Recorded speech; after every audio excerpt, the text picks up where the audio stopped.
Engine 1 for car 1. Car 1's on scene. Assuming command. Give me a CAN report.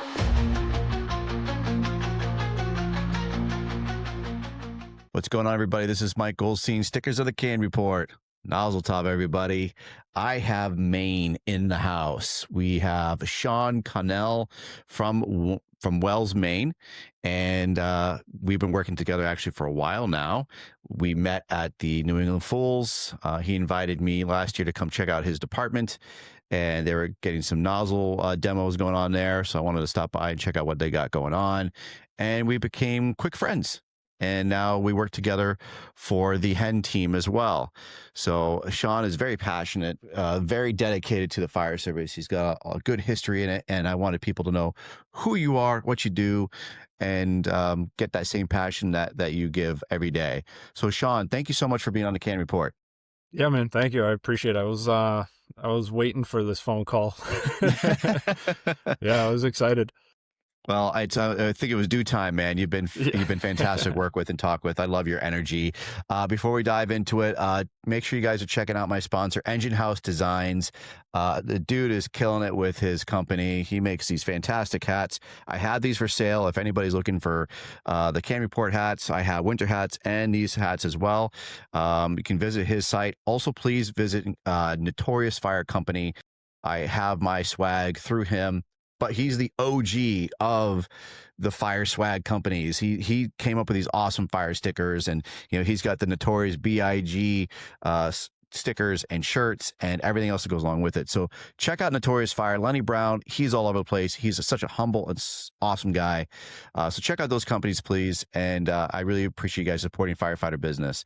And also, please click like, subscribe. Let me know that you like this. Let me know that that I'm doing well or I'm not doing well. I can always take some criticism as well. And if there's something you want to see, hear, or if there's a guest you want on, or if you got a good message, let me know. We'll see what we can do about getting you on the program. With that being said, Sean Connell, my man, thanks for being on the program, my friend.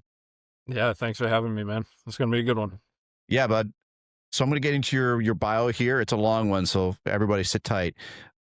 Sean Connell, 6 years, full-time firefighter, 14 years in public safety, fourth-generation firefighter with his family history in Billerica, Massachusetts at the Billerica Fire Department.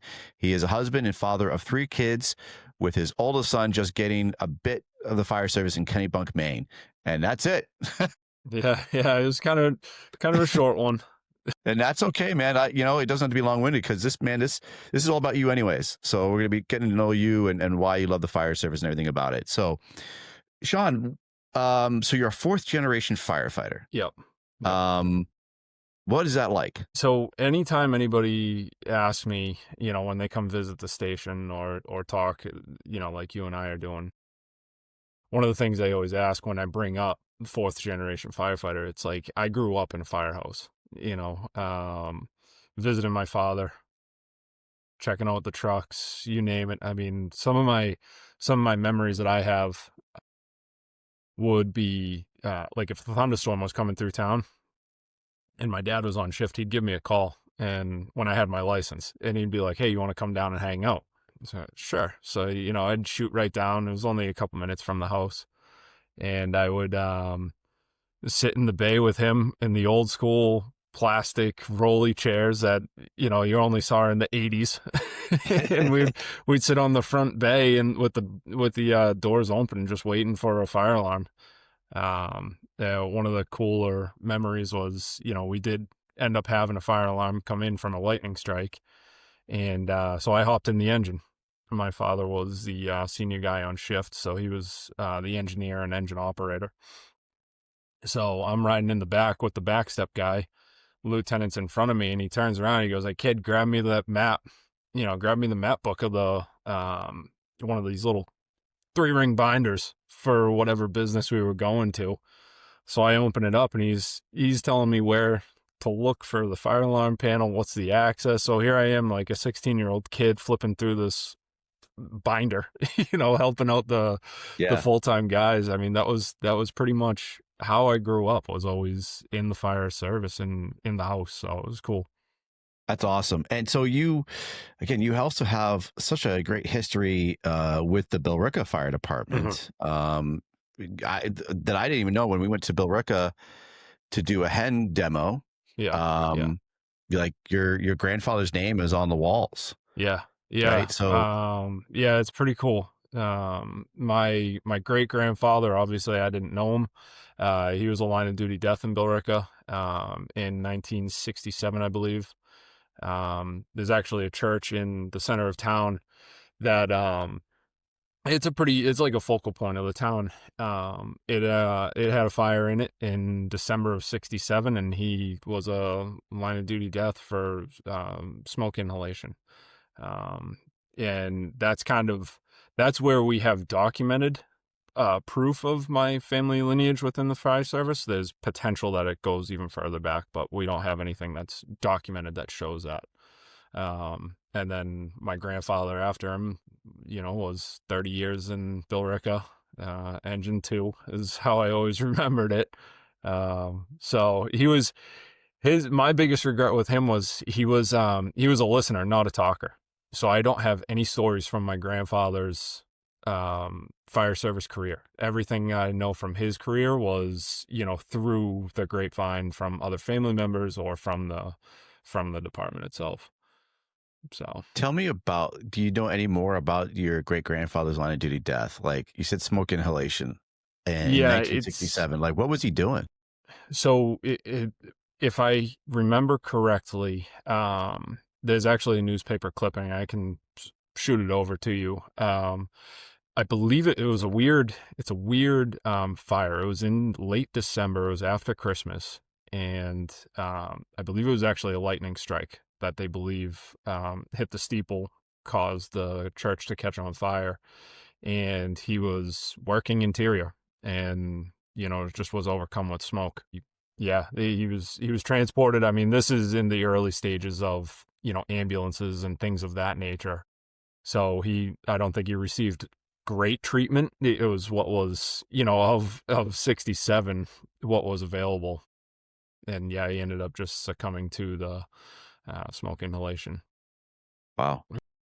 And what was his last name? Connell. Yep. Connell as well. Okay. Yep. Yeah, it was Harry Connell Sr., my grandfather's junior. And then from there, my father has a different name. So, so you have this awesome legacy for Mhm.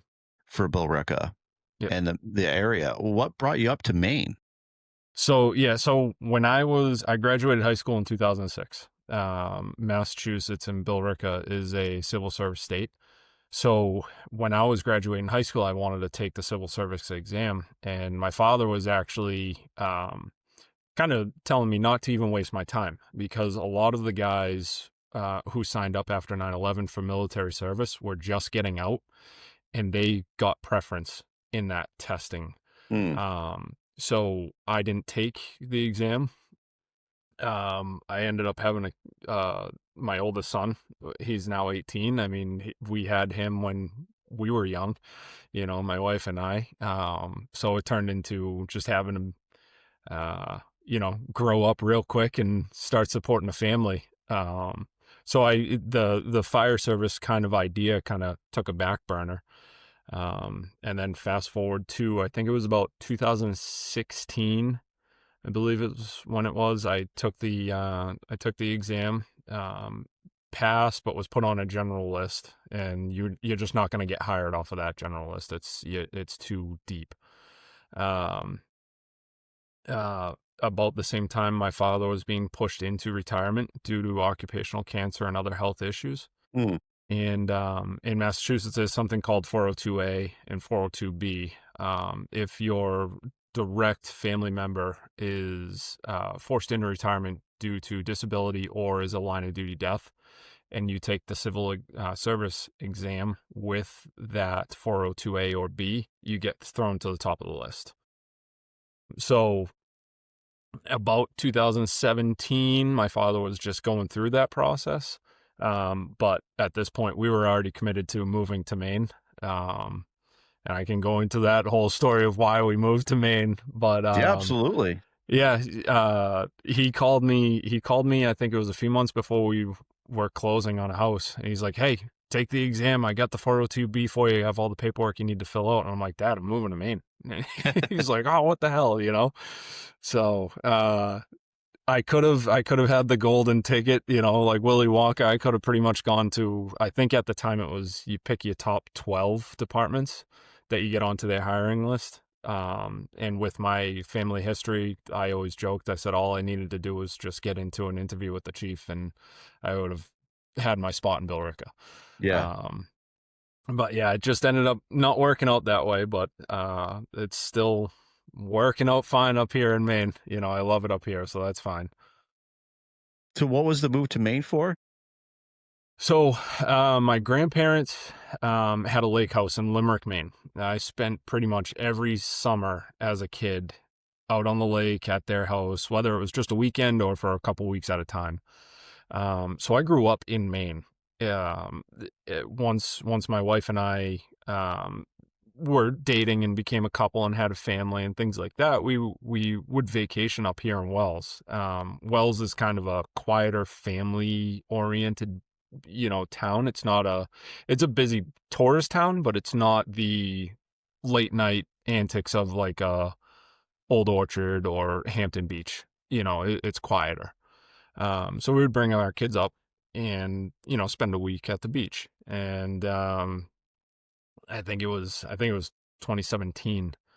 My wife and I came up for our anniversary, and we were joking one night at dinner, like, oh, I wonder what the housing prices is.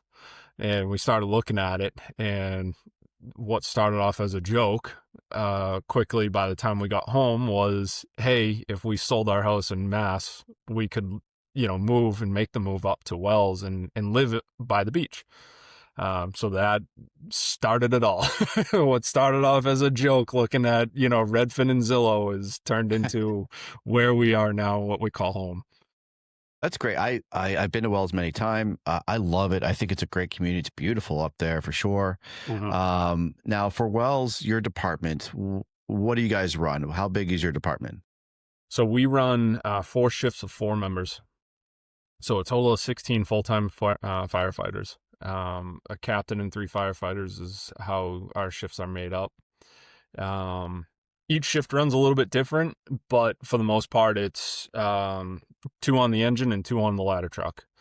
For my shift in particular, my captain has me sitting in the officer seat of the truck to kind of, as a senior firefighter on his shift, kind of being that officer in a sense for the truck company and setting that, you know, apparatus up for success on various calls. So, yeah. So you have the one station? One station, yep. Contrary to popular belief, we do have a substation, but it is not staffed. It's kind of keeps our backup apparatus, other equipment, our call force wear combination department. So our call force uses that building as their meeting place and their training area for when they're not down at the main station. How many people are on your call force? That fluctuates. I want to say we're sitting around 8 members, I think. And it's not everybody is fully certified as a firefighter. Some are going through, you know, driver training and pump training. Some are fire 1 and 2 certified, but not able to drive or pump. So it's kind of a mixed bag. Just like everywhere else in the United States, you know, the volunteer service is such a roller coaster ride on what is available and the number of people, you know, it's constantly fluctuating. So how is the culture within that? Because I know for some departments it can be difficult when you have a combination, and you know sometimes there's that competition of career over the call guys. How is it with you guys? So I started as a call member for Wells. That's how I got my foot in the door. And when I first started, it was very there was a line in the sand. It was not a very good culture. As I was starting in the service, it was slowly shifting to being more inclusive with the full timers, but there was still a delineation there. Once I became a full-time member, there was a big shift in how we were going to build the call force and the structure of their officers. So it kind of changed, and they no longer have officers. You know, they used to have captains and lieutenants. They no longer do. They're just firefighters. Um, and the culture is good. I mean, for the most part, they are welcomed. You know, we'll do like storm coverage, we'll do recall coverage. I always encourage them, show up. You know, that's the only way you're going to get experience, usually as a call member, because your availability is tough, right? So if you're available to come in and be a body for storm coverage, come in. You know, you're going to learn how we operate. You're going to be able to ride in the trucks and go to calls and get that excitement. So it's a lot more welcoming now. It's just, it's difficult as the volunteer service is. It's, you know, the requirements to be able to do aspects of the job are hard. Our academy up here is 6 months long. So for you know, somebody who has a young kid or has a family or a full-time job, it's that 6 month commitment is very difficult for I just wanted to help my community. Tough commitment to make. It is what it is. I don't think there's a fix to it. No, I agree. I think that the volunteer call culture is very, very difficult. And it seems like I've been reading more articles lately about that. It's been popping up about departments being forced to close and having to regionalize because they just don't have the manpower to keep it up. And it's very unfortunate that it's that way. And I hope it gets better. But like you said, I don't think it will. I think that it's just going to be an issue where it's going to fizzle out because you have, like you said, requirements now. Right. Some departments, you have to make a certain amount of calls. You can't just be on the list and just pencil up your name. You have to make up a certain amount. I saw a quick clip on Volley podcast. And they were talking about how you can't just show up after the fact of a call and write your name. Right. And you didn't do anything. Yeah. And my previous department, we used to have that a lot where guys wouldn't show up, but they would show up way after the call and they would come to the station and they would write their name and then they would leave. Yeah. Like you didn't do anything. You didn't even attempt to come to the call. Yeah, but they needed their numbers. They even said, like, I didn't care if I got paid, but I need to get, credit for it. So I show that I've been coming to calls. I just think it's cheap in the system. But it is. And you got family and you've got, like you said, the academy is 6 months. Now, do you require your call members to have all those certs?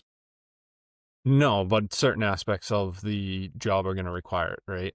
And I think that's an honest conversation I have with new call members, because a lot of them come in with no certification whatsoever. They just want to either pursue this as a full-time career or they want to just help the community. And I have an honest conversation, like, do you want to be a firefighter or do you want to just help with bringing trucks and pumping them? Because if you have no interest in actually, becoming interior qualified and doing that aspect of the job, but you want to drive the trucks and help pump, we don't need to send you to the academy. We can send you to the other classes, get you driver trained, pump trained. And, we joke, we have more trucks than we have people. So we'll always take the help on that aspect, but it's an honest conversation that people have to have when they come through the doors. What is your goal? What do you want to do? So I think it's fizzled out, dude. I think that the culture of it, has definitely dwindled. It was like the American Fire Service was volunteer fire services, right? And when I first started, it was so rich. It was you were so proud. And we had, again, my previous department, we had a roster of 50 people that are all call members. I mean, that was 50 people on a roster, and the majority of them went to it. Out of the 50, I think we had 10 that maybe weren't as active, but man, it was amazing. Right. And I just watched it just drop year after year. And some had to do with differences within the department, management styles, leadership styles, and others was, time management. Some had to move out of town, moved out of state because living is so expensive. And then you throw your requirements on there that you have to go to so many calls. I think for us it was like 10%. Right. And, then you have to get your fire 1, you have to get your fire 2. And there were pretty strict standards that we had, but we had that pride though. If you're going to be on this department, you're going to be the best. They were like our neighboring departments they depended on us. They knew when we were coming, they were going to get, the best of the best. And, but man, that dropped drastically. And I see it across the states, man. It's hard to keep up especially in this day and age. I mean, the economy is difficult. Yeah. Right. You have to work more. I mean, even as career firefighters, we got a lot of side hustles, to afford things now. Yep. Yeah. You and I got our own side hustle. Yeah, absolutely. But yeah, I think there's like my theory on it too is, you look back in the history of the volunteer service, you'd have guys walking around with pagers on, right? And it didn't matter where they worked. I joke and I use you worked at Hannaford's or whatever food store. Your pager goes off, you would look at your boss and say, "Hey, I gotta go." And they'd say, "Yep, go do what you gotta do. Come back when you're all done." Now, jobs are like, "No, we got you for 8 hours. Your hours for 8 hours. You're not gonna leave." So I think that also plays a part is just like you're saying, the culture itself, right? But it's also the culture of the full-time positions that these volunteers have in order to support their families. It just doesn't allow for it that much. No, I think you're absolutely right. As our culture has changed with it, I think also, like you said, the employers have changed with it as well. Because it was back in the day, if you're a volunteer or a call member, like a lot of employers, especially within your own town, they knew because they relied on it. So, you got to go to a call. Yep.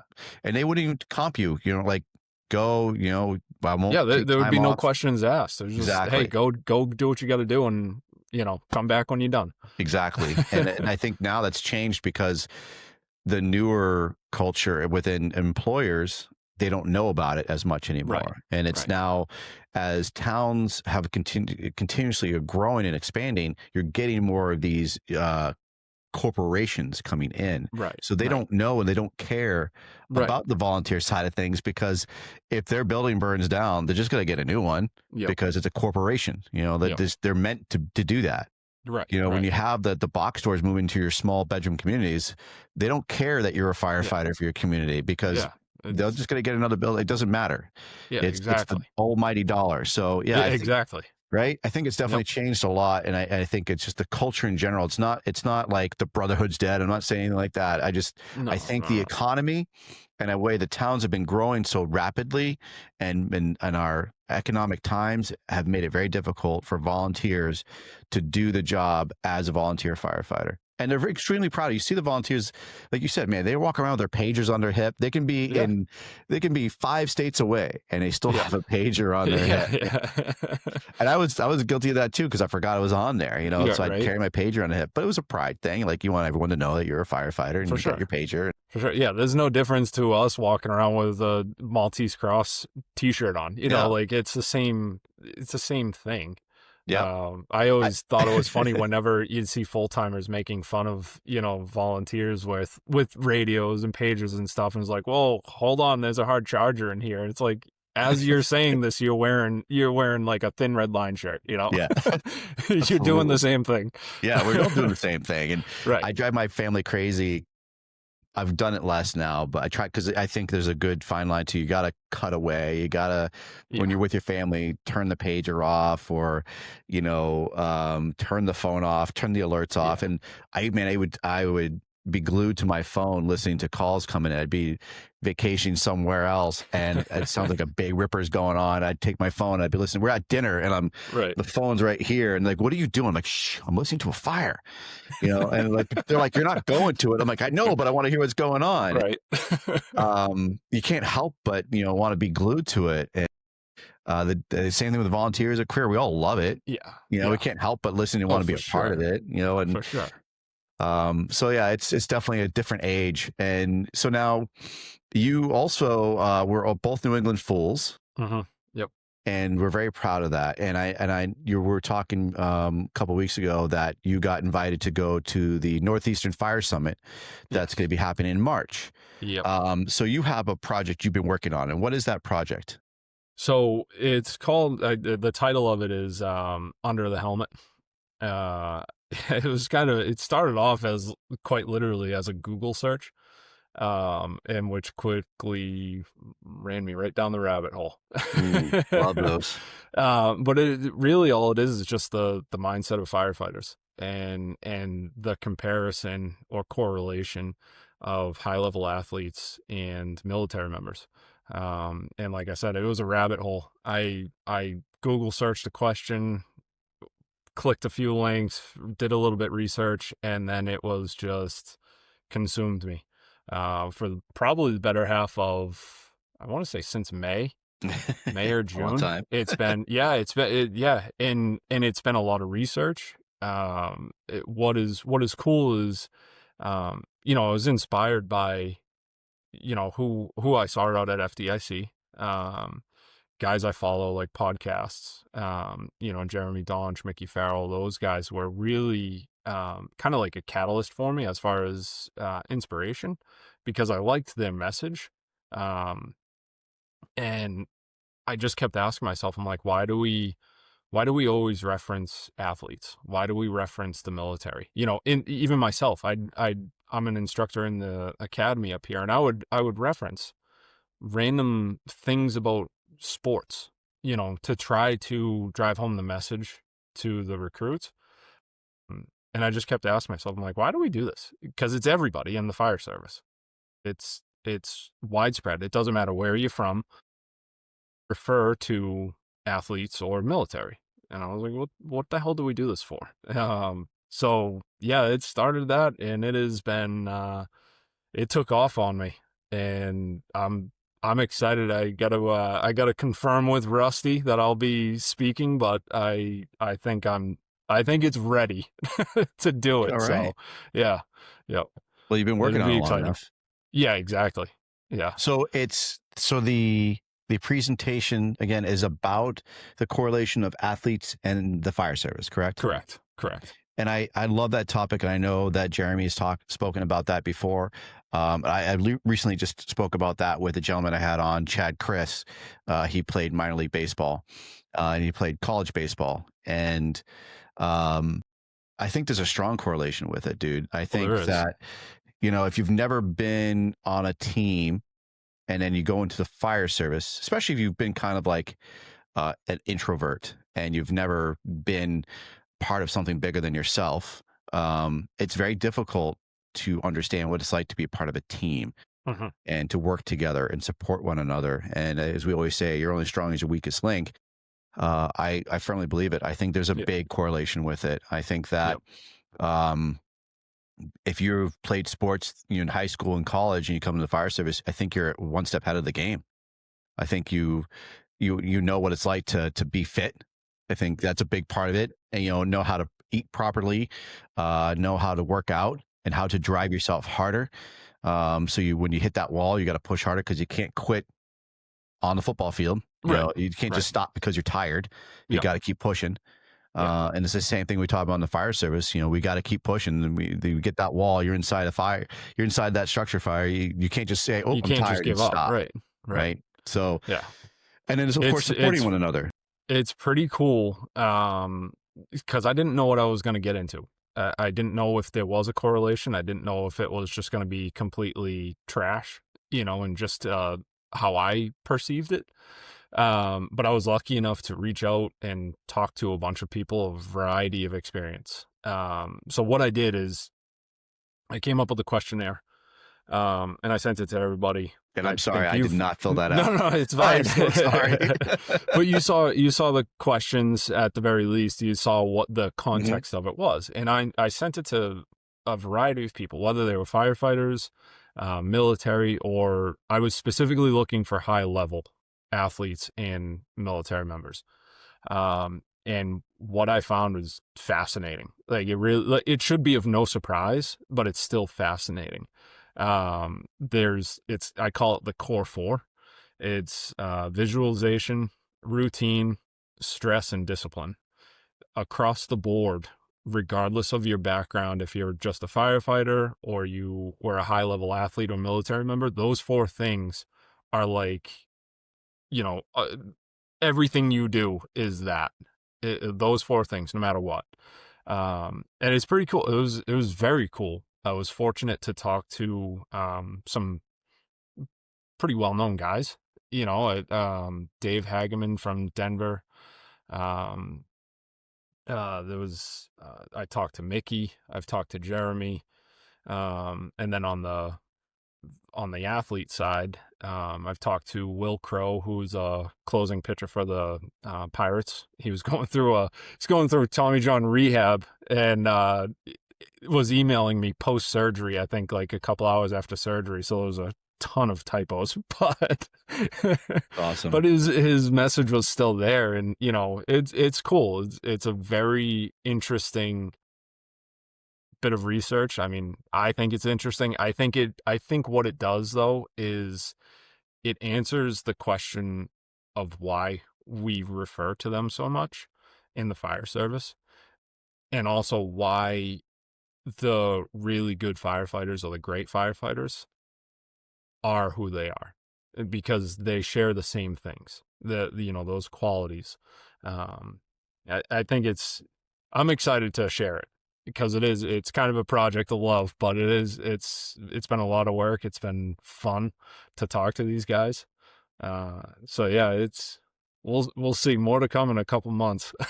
Yeah, I'm excited to unfortunately I'm not going to be in town to hear it and see it, but I'm anxious to hear the feedback and to talk to you about how it was and how it was received. I'm sure you're gonna knock it out of the park for sure. Yeah, hopefully.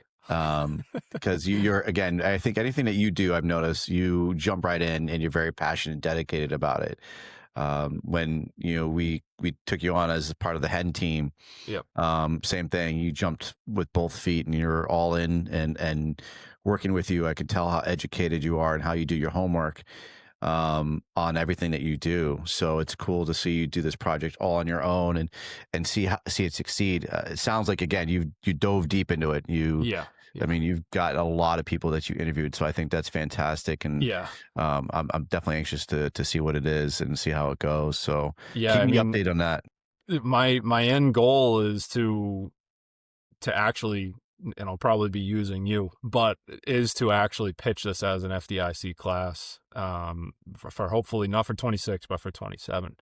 Nice. That is something that, that was my long-term goal as I was building this. My short term was to kind of keep it as, the Fools conferences, the Laconia, New Hampshire conferences, like things like that, local. Mm-hmm. And then slowly expand, kind of use those as my stepping stones, my platforms to see how it goes, and kind of work out all the kinks. Yeah. In a presentation, but then again, I'm fully prepared to actually submit this as a potential class. So I'm excited. That's awesome. For it.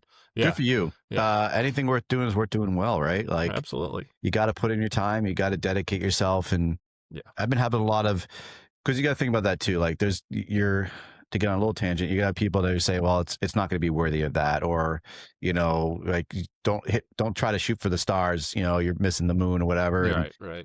Man, it can be difficult. The road is not easy, but then that's why not everyone takes that road, right? So right. I think it's fantastic that you are trying to really stretch beyond your comfort zone.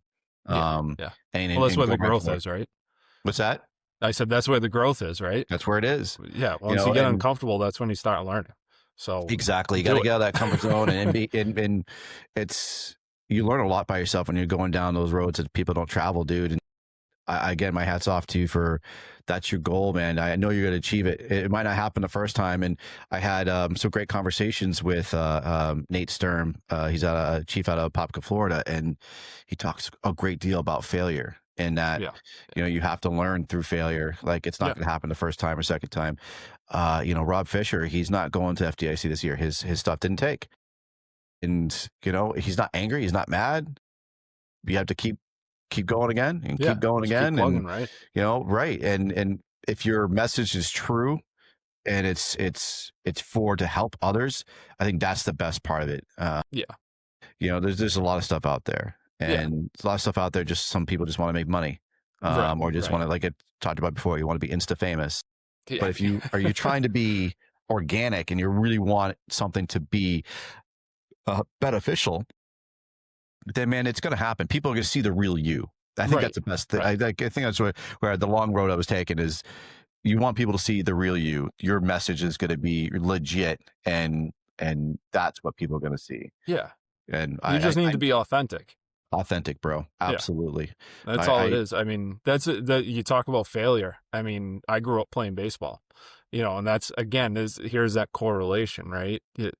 Baseball is a game of failures. Yeah. We grew up in New England.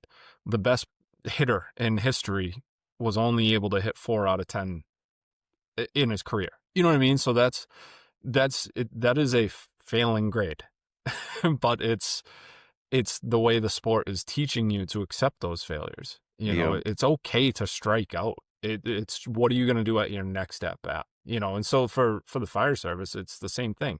It's all right if you screwed up. Okay, you didn't pull the hose the right way. What are you going to do? You got to correct the mistake and learn from it. And hopefully you train on it so it doesn't happen again. But you got to learn from that failure. You're doing something perfect every single time isn't going to teach you anything. Yeah.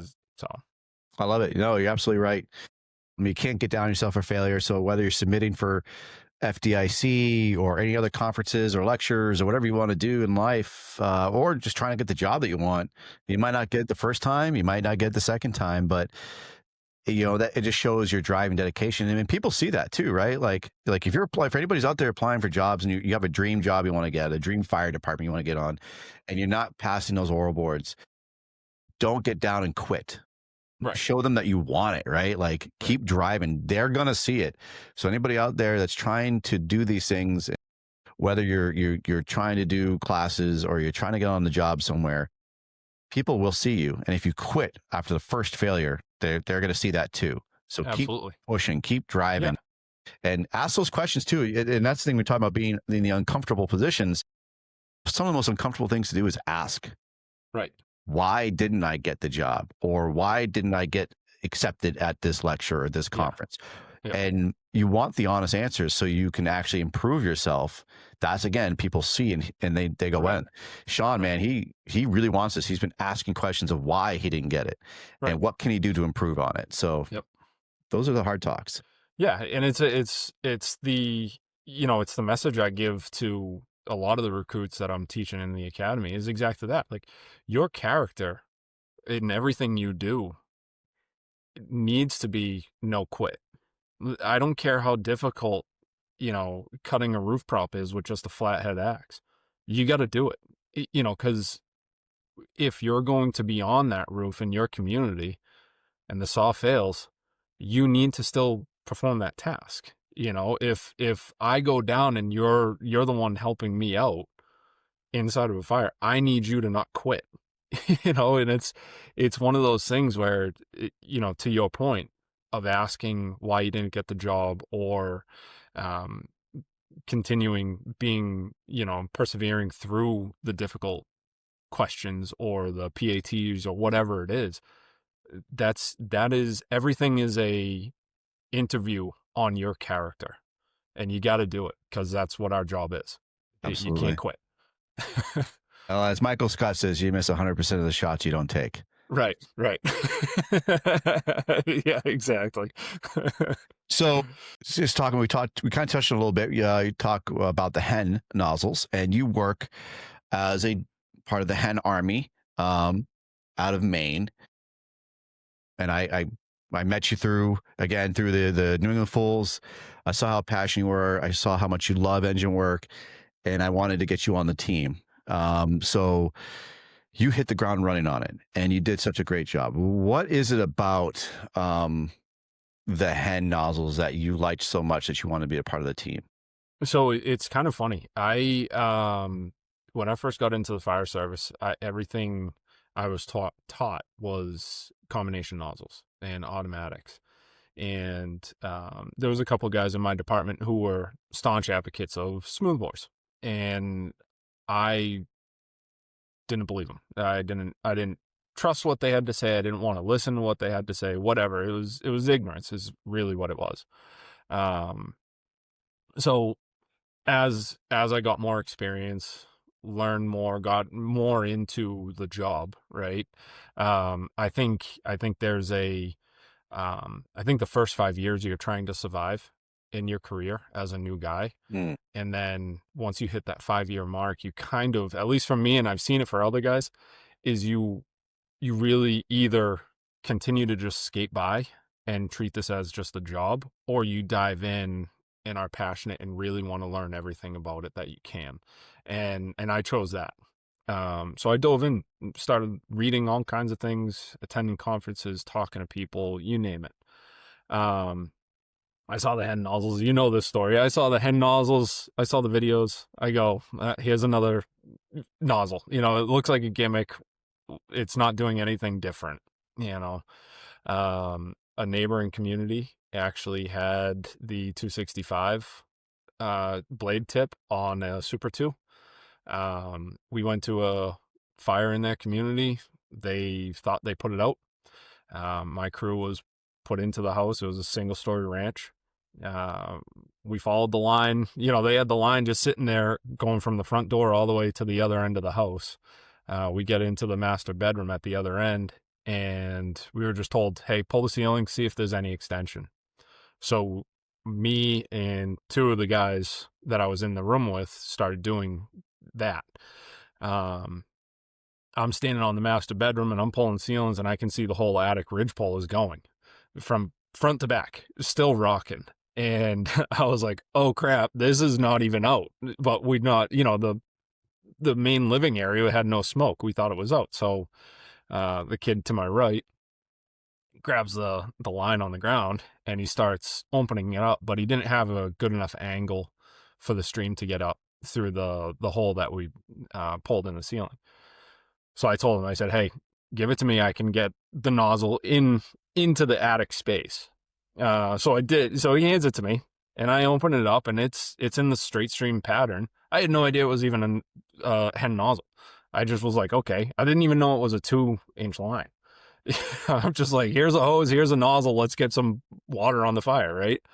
So I open it up and I'm like, okay, this is a smooth bore. It is what it is. The kid at the foot of the bed is looking at me. He goes, hey, that's a fucking hen nozzle. Open it up. And I was like, okay. So I didn't even know how this thing worked, but I just, based off of the way I was experienced with combinations, I just turned the nozzle, right? That front tip. So I clicked it over and it turned it into a nice horizontal blade pattern. And it took 2 passes and the whole attic was out. And I shut down the line and I looked at the kid because he knowledgeable on it. And I looked at him and I go, all right, I'm sold.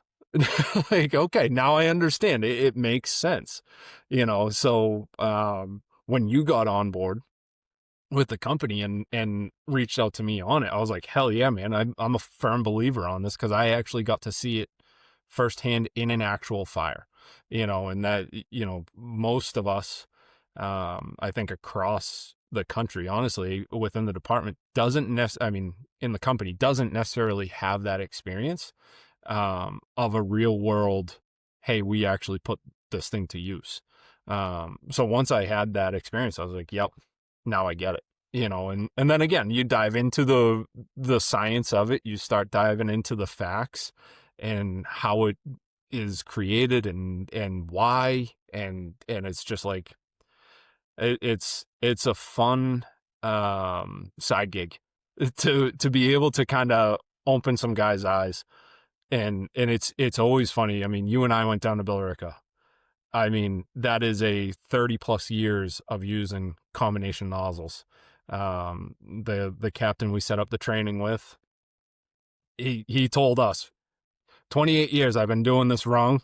You know, and it's like, yeah, man, like that's how I felt when I first experienced it as well. It's like, holy shit, this is easy. It makes our lives easier and safer, right? And it's such a cool experience. Such a cool I experience. love that you love that, dude. And I love the story of that too, because you're right. There's not a whole lot of people yet who have got to use that nozzle on an actual structure fire. And especially like with your story, you got a 2.5 going and you're Yeah. using that. And the Yeah, key by that I took myself, from no that, backup. right. And so that I took from that was, dude, like you're operating on a 2.5 inside a structure fire by yourself, and you're not feeling taxed by it. Yeah. And again, for the people out there, and I've said it many times, is that we can shit all over technique, we can shit all over new products or new ways of doing things. If you've never done it, then you really can't say anything about it. So when you're getting these stories firsthand, like you actually put your hands on it, you even said like, I didn't know about it at first, and I put my hands on it, and holy crap, this is amazing. That's what they're really trying to do. Is just, they're not trying to shove it down people's throats, but like it's been so much talk about it ever since it came out, about it being a gimmick or it doesn't work or you underpump it, and there's none of that. But you have to put your hands on products. I don't care what it is, the hen, hasty strap, new gloves, new helmets, whatever. You got to invest your time to actually do it before you can crap over something. Do your homework and just either read the material or put your hands on something, so therefore you can say, nope, I still don't like it. Cool, at least you tried it. Yeah, and then you can actually give an informative feedback on it, that I tried it, I didn't like this, or I didn't like that. Cool, at least you gave it a shot. Yep. But I love that you, like you said, like you had the 2.5 and it was not cumbersome. It wasn't physically taxing you. And that was the biggest thing I noticed as well. Like my first year going to Dadgum, Dadgum, we were at Bears of the Oath, and we were using that nozzle. We were using the hen nozzle, and we're doing live fire. And the biggest complaint people had was it was putting the fire out too fast. Like the evolutions were getting cut short because we are just knocking it down so quick. Yeah. And it was very easy to use. As me and Brian and Rondu, another hen rep, and we had an awesome time flowing water with those nozzles in that training. And those fires were pretty hot, and those nozzles were knocking it down real quick, and it was easy to advance inside and actually knock down those fires. So it's a great product. I think I love the knowledge behind it. I love the data. They're constantly making sure they're putting numbers out there. And you got, like Dennis Laguerre, like he's the man when it comes to water hydraulics and putting out that data. Like, he's like, I always say, he's the mad scientist of water hydraulics, right? And he does a great job with it. And Ray McCormick pushing it, and with his experience and his knowledge, and Eric Gita. I mean, you have really good people behind that product because they believe in it. Right. And I think that's the biggest thing. If it was crap, you really wouldn't get those people behind it. So. And one of the coolest things too is being able to talk to those guys.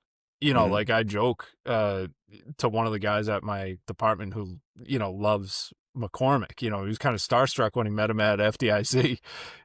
Like I get emails from Ray. I've gone back and forth with Ray regarding this nozzles and questions I have. I had an hour-long phone call with Eric Gita.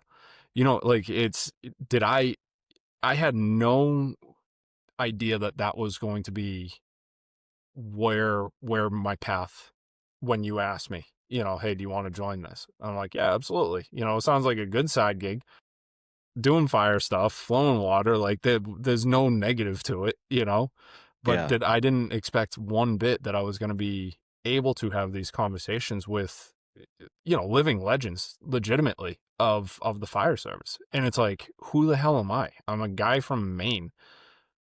No, you could throw my picture on the wall. Nobody's going to pick me out of that lineup. And here I am talking to these guys on this level of just two firefighters chatting. And it's awesome. It's such a cool experience. And I think that's cool is also, they're the same way though. They're just like, we're just guys that love flowing water. Like they don't think of themselves that way, but you always have to be cautious too with that caveat to that is that we can't get stuck on the names of something, right? Because you've got athletes that are out there, that they just make money off of product, right? And so it's the same thing in the fire service. Just because if you have a big name backing it, it might be crap, right? Because you might give whoever they're paying to promote it, they're getting paid to promote it. Right. I think we get caught up in those type of things as well when we have And because lately there's a lot of product that gets pushed out now in the fire service. It's become, there's a lot of things that become pretty commercialized. We spend our money on a lot of stuff. How many Halligans do we have? Right? We got so many different Halligans. Seriously, like we have 1,000 different Halligans. The standard Halligan has been the same for decades, and it's worked fine. But everybody needs to come up with a new version of it, a new length, right? Because collapsible. It's like, why get good with that one? Absolutely. But that's the thing is that, so who is selling some of these things? Are you buying the name and the image and logo, or are you buying a good quality product? And so with like the hen nozzles, you're buying a good solid product because you had the people that they employ are very knowledgeable to make sure it's a good product. They're not just pushing their name and say, hey, it's because Ray signed off, put his name on it, so therefore it's good. There is the data behind it, right? And he's backing it because it is a solid product and it does beneficial work for us in the fire service. Yeah, and I mean, you and I, the couple demos we've done for departments, the way I like to set up mine is always do a side by side. Whatever nozzles you are using, pump it at that operating pressure that you guys are going to pump it at, and we'll throw another line out there with the hen nozzle, and we'll do a side by side, because that's where, to your original point of getting your hands on it, you're not going to get a better comparison if you just throw any nozzle out there, any tool, any extrication, whatever. You're going to think, oh, this is great, or oh, it's the same. It's one of the two, right?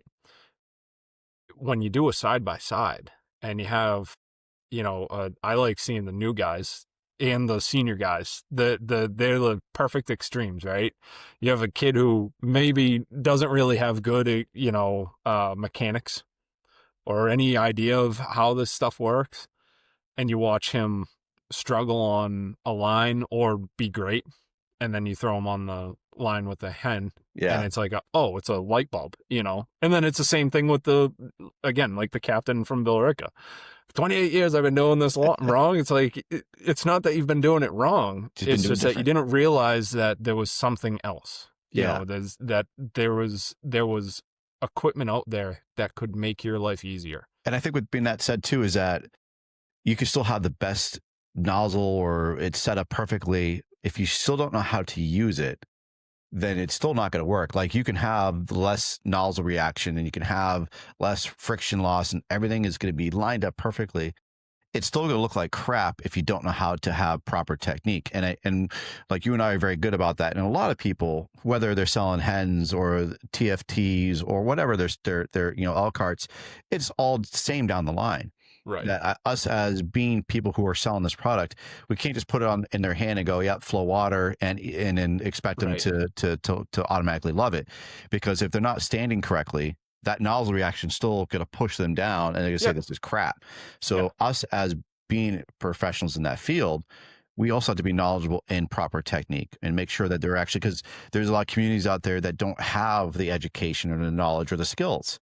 And so when we come to them, I love to be able to show them some of these not newer techniques, but more efficient techniques, I think you have to know the product and how it's used, but also how to actually handle a hose line. Because I've watched it where they open it up and they automatically get knocked back. Right. Well, it's because they were standing inappropriately, right? Like, I think it's our due diligence to also step in as being instructors to say, here, let me show you a little bit of an easier way. It's going to make this nozzle work a lot better for you with any nozzle. Exactly. So, and that's the thing, right? You can have a crap nozzle, or nozzles, I shouldn't say crap. You can have a nozzle that's not paired correctly with your hose, right? And it's going to have a violent reaction. It's still going to be very difficult. But if you can have a proper technique to overcome that, it's going to be not as efficient as you're trying to advance with it. But if we can show them, hey, I know you don't have this nozzle right now. I'm going to show you how to work with this current package that you got. Right. So that way, when I walk away, I feel a little bit better that I'm not leaving them like still struggling. Yeah, absolutely. Because I think that's what it's not just, for our position, we're not selling the nozzles, so that makes it a little easier to have those conversations for sure. Right. We don't make commission off it. We're in the field. We're not making commission. But I treat it as like a training opportunity. If I see, to your point, if you see a new person struggling with opening and closing the bail and they're kind of just getting their ass kicked by it, well, hey, stop what you're doing. Let me teach you a couple of things here, because when I leave, you still have to do the job.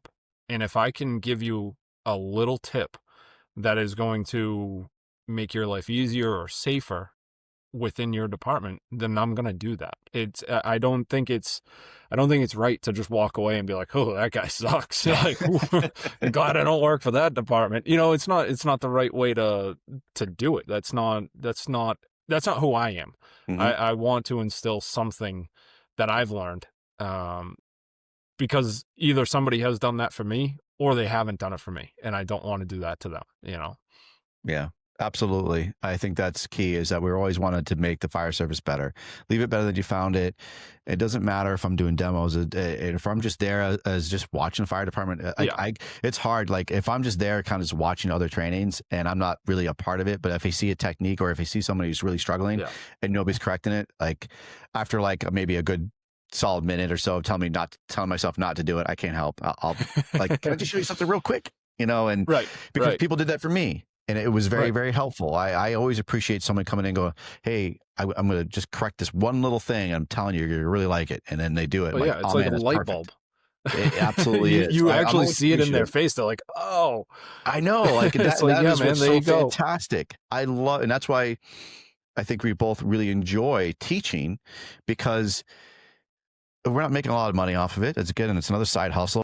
It helps to give us a little extra money, but honestly, that's the biggest thing for me is when I have a student and I see the light bulb and their eyes go wide and they are just so appreciative of that little extra step that you took to make them better. And it's literally, and I always make sure I always tell my students that I didn't come up with this. This is not me. I learned this from so-and-so, and I'm bringing it right back to you guys because it helped me.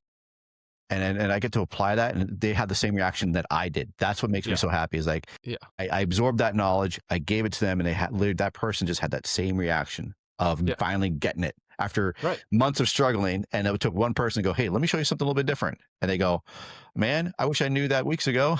Yeah. And it's such a cool experience as like an instructor when you can do that, because it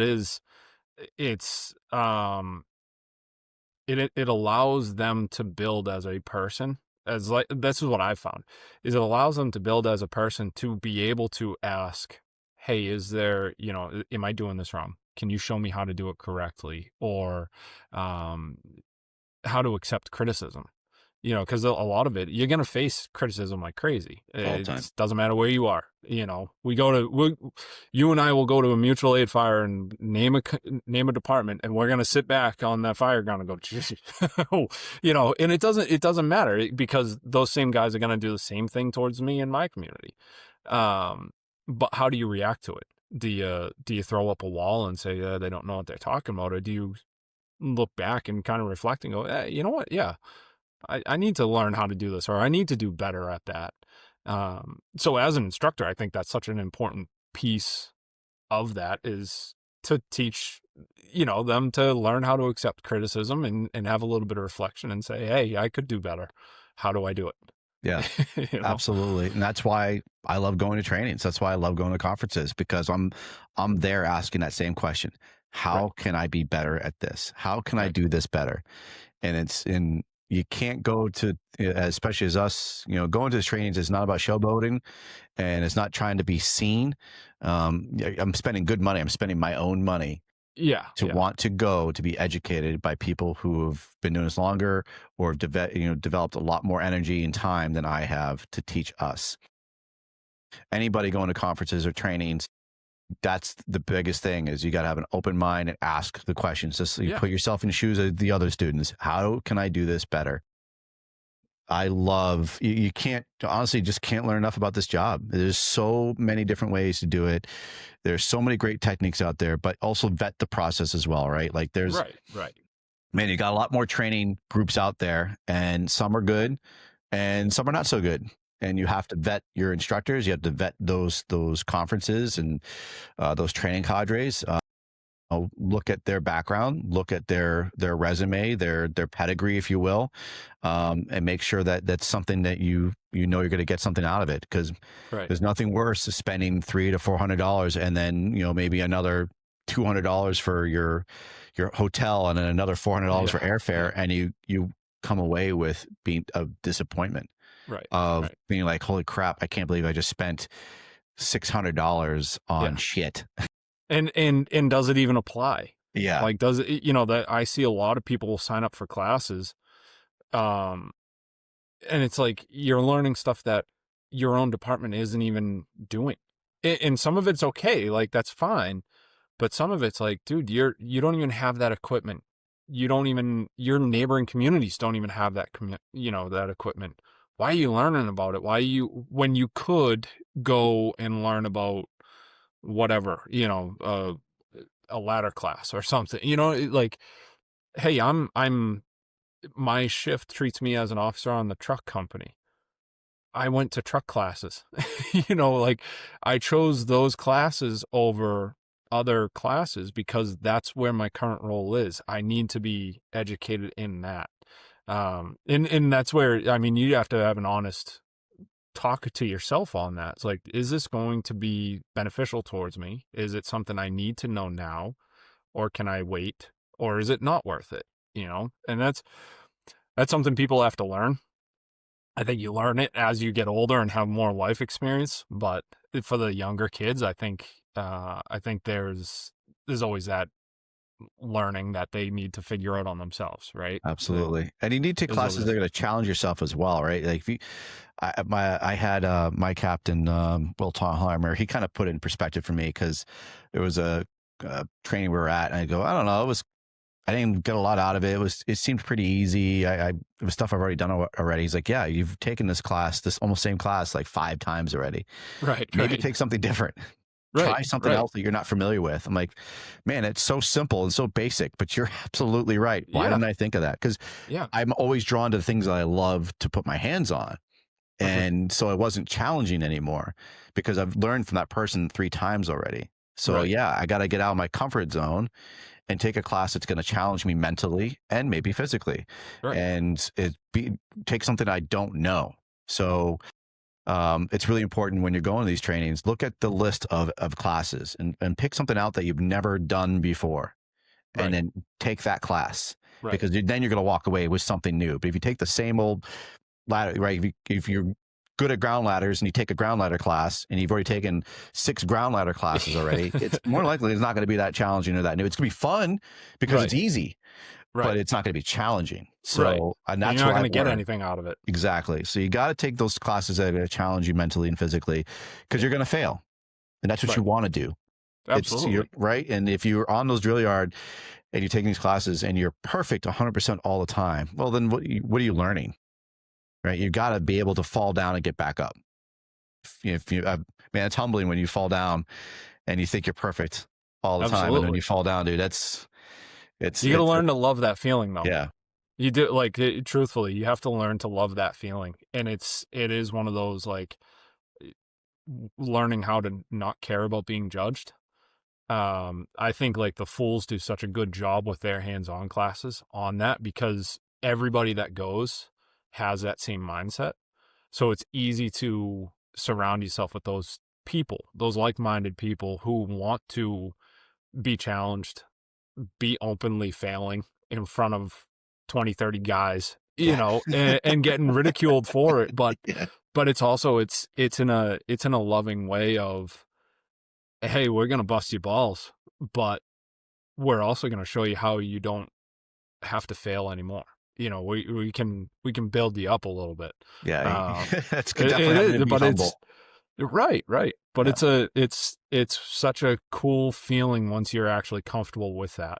When you're comfortable with screwing up, specifically in training, it sucks in the real world. At an actual incident, that's where I kick myself in the ass the most. Yeah. But in training, you're like, well, I'll screw up and I'll laugh about it. Like, oh man, like that one. Yeah. Right. Yeah. I last year at Bears of the Oath, I was advancing into a window doing VIS, and I I don't know what the hell I was thinking. I think I was just so excited. I threw myself through that window, landed ass over tea kettle like scorpion. I was like all crunched up on my neck. And the instructor, Josh Peak, he's like, dude, are you okay? Because that was fucked up. And like my neck really hurt. I was like, oh man, I thought I'd broken my neck or something. I cut the ridge of my nose with my helmet, and it was not pretty at all. But I kept going, and we laughed about it afterwards, and I learned not what to do because I was stupid. But you know, that's part of it, man. It's an experience I'll always remember, of throwing my whole body through that window without ever bracing myself. But it was fun. But it was a good learning process, and I didn't beat myself up, and we all had fun with it, and we laughed, and that's building. And now your story will carry on for the next time. Yeah. So as we're winding down, my friend, you're going to be at the New England Fools, the Northeastern Fire Summit in Maine, presenting. You are doing the hen demos as well as a hen army rep. So if anyone wants to get a hold of you, how can they get a hold of you? Yeah, shoot me an email. I can give you my email. I can say it if you want. Say it if you want it, buddy. It's sconnell88@gmail.com. Feel free. I'm actually, part of my presentation is going to kind of basically be an open invitation. If anybody wants that questionnaire to answer for themselves and shoot it over to me, I mean, like, fill my inbox up with as much data as I can get regarding this. Or if you have any questions or want to go down the road of looking at hen nozzles, let me know. I'm absolutely willing to reach out and network. Beautiful. I love it, man. Great. Well, thank you so much, man, for being on the C.A.N Report. Sean Connell, he is your future FDIC presenter, maybe in 2027. Hopefully. Just keep hitting the ground, man. Like, you're doing great work. You keep up that great attitude, being passionate and always educated and giving back like you're doing, man. I see great things for you, dude. That's why I wanted to talk with you. Appreciate it. I'm happy you had me on finally. Appreciate it, dude. Yeah, it awesome. takes a while sometimes, but it's also difficult because some people, they don't like to be on podcasts. They don't like to talk about themselves. So, but you did fantastic, and I'm glad we got to do this. You're a solid dude. Before I leave, I always like to talk about Next Rung. So if anybody is struggling, if anybody needs help for mental health or trying to find a doctor or a counselor to help with things, please reach out to Next Rung. There's the barcode right there, and you got the number on the back.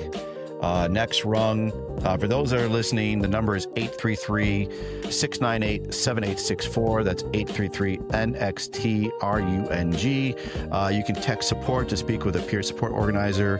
Text info to learn more about their organization. So I always like to make sure that people are aware of that. There is help, or use your own resources within your neck of the woods if those are working for you. But if you don't know of anything, or if you don't know how to get that help, you can reach out to them. Or you can reach out to me, and I'll put you on those proper channels as well. So Sean Connell out of Wells, Maine. Thank you, brother, for being on the C.A.N Report. I certainly appreciate you. It was a great conversation, dude. Thanks, brother. Appreciate having me on. It was Absolutely. Awesome. And with that being said, y'all take care. Be well. Nozzle off.